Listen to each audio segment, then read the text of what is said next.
أعوذ بالله من الشيطان الرجيم. بسم الله الرحمن الرحيم.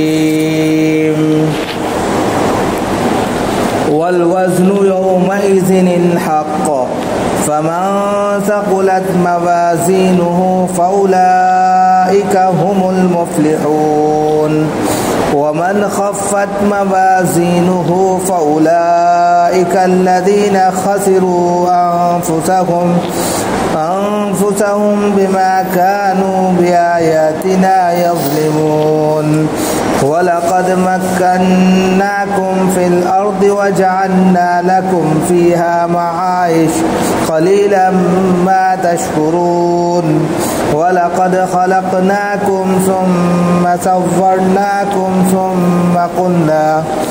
ثم قلنا للملائكة اسجدوا لآدم فسجدوا إلا إبليس لم يكن من الساجدين.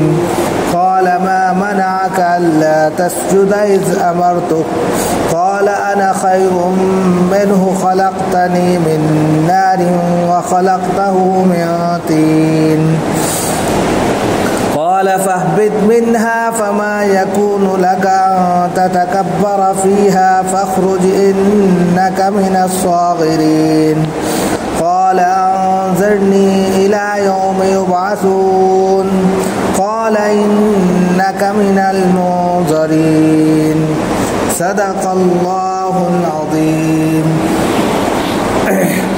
محترم بزرگوں اور دوستوں، دینی اور ایمانی بھائیوں، اللہ رب العزت کا شکر ہے، اس کا کرم ہے کہ اس نے ہمیں نماز عشاء کے ساتھ ساتھ درس قرآن میں بیٹھنے کی توفیق عطا فرمائی.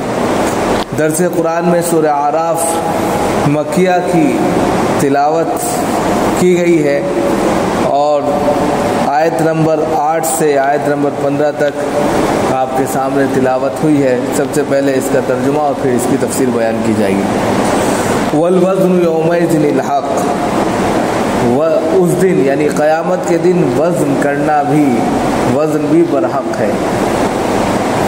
قیامت کے دن وزن برحق ہے.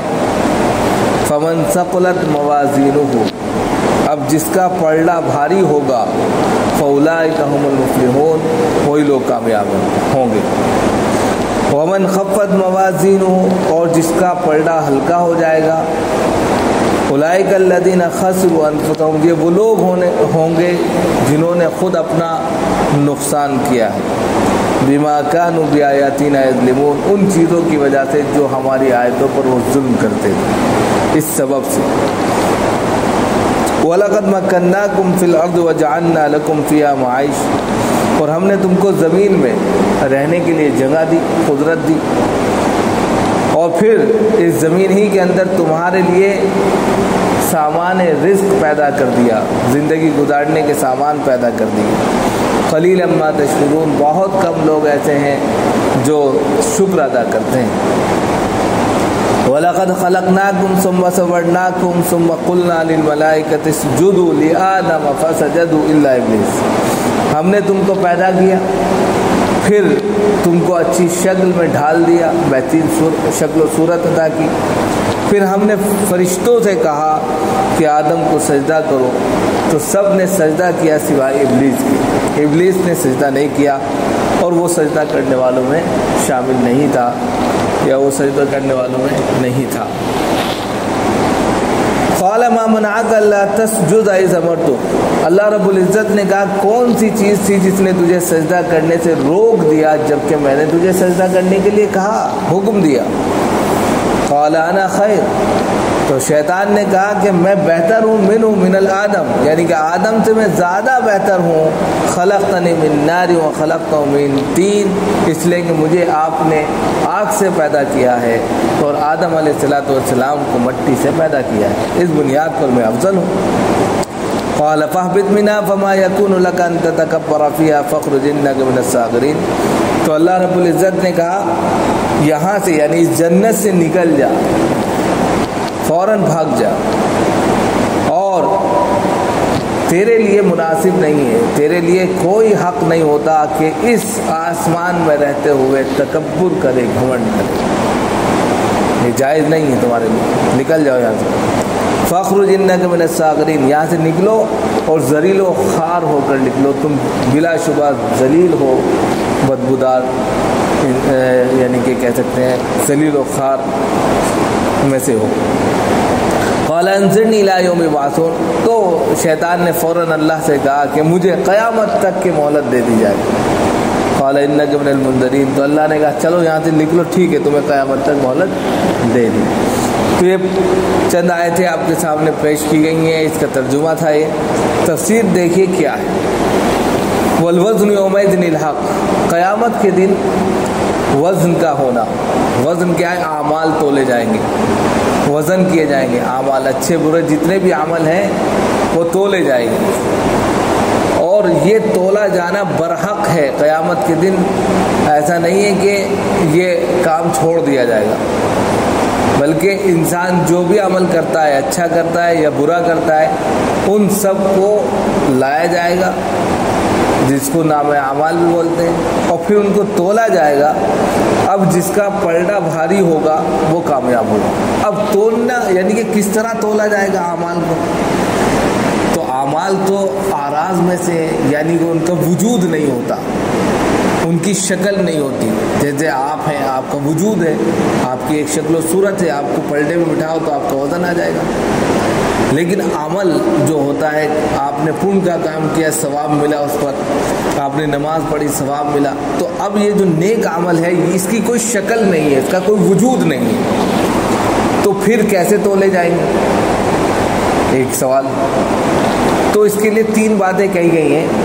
پہلی بات یہ کہی گئی ہے کہ جو عمل نیک ہوں گے ان کو اس وقت وجود دے دیا جائے گا، ایک شکل، ایک جسم دے دیا جائے گا، ایک بدن دے دیا جائے گا، جیسے انسان کا بدن ہے جسم ہے، اسی طرح ان نیک عمل کو بھی ایک جسم عطا کر دیا جائے گا، اور ان کو پلڑے میں رکھ دیا جائے گا اور اس سے تول لیا جائے گا۔ ایک تو یہ بات کہی گئی۔ دوسری بات کہی گئی کہ نہیں، جسم نہیں دیا جائے گا، بلکہ کرامن کاتبین جو رجسٹر تیار کر رہے ہیں ان رجسٹروں کو تول لیا جائے گا۔ نیک رجسٹر جیسے مثال کے طور پہ 10 ہو گئے، 10 کے 10 رجسٹر کو تول لیا جائے گا، 2 بدعمالیوں کے ہو گئے ان کو تول لیا جائے گا۔ اس تولنے کی بنیاد پر فیصلہ کر دیا جائے گا کہ جو کرامن کاتبین دونوں کاندھوں پر بیٹھ کر نیک اور بد عمل لکھ رہے ہیں انہی کو تول کر فیصلہ کر دیا جائے گا۔ 2 باتیں ہوں۔ تیسری بات کہی گئی ہے کہ نہیں، انسان ہی کو پلڑے میں رکھ دیا جائے گا، اور انسان کو پلڑے میں رکھ کر اس کے اچھے اور برے کا فیصلہ اسی پلڑے میں ہو جائے گا۔ یعنی کہ انسان نے جتنے نیک عمل کیے ہوں گے اور جتنے بد عمل کیے ہوں گے اسی کی بنیاد پر اس کا گراف آ جائے گا۔ جیسے مثال کے طور پہ آپ دودھ کا کاروبار کرتے ہیں، اب دودھ کے کاروبار میں اگر کوئی شخص پانی ملا دیتا ہے تو ایک آلہ آتا ہے، اس میں ڈالیے تو وہ خود بخود دودھ اور پانی کو بتا دیتا ہے کہ اس میں کتنا دودھ ہے اور کتنا پانی ہے۔ اسی طرح انسان کو اس پلڑے میں بٹھایا جائے گا اور اس کے اندر ایک ایسا آلہ لگا ہوگا کہ وہ خود بخود اچھے اور برے کا ریکارڈ بتا دے گا کہ اس کے اتنے اچھے عمل ہیں، اتنے برے۔ تو یہ 3 باتیں کہی گئی ہیں۔